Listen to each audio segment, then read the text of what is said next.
vậy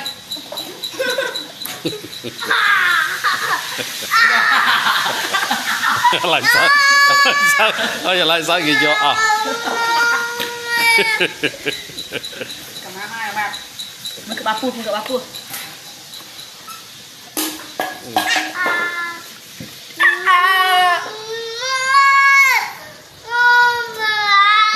sao quả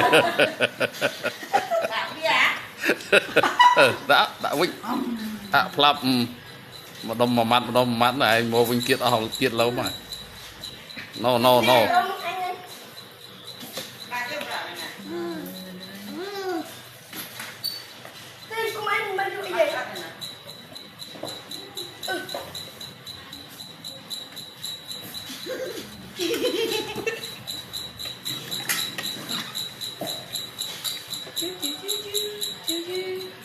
cho chặt ở đây kia nâng chụp thư bia chụp thư bia còn chụp thư bia ở bên đi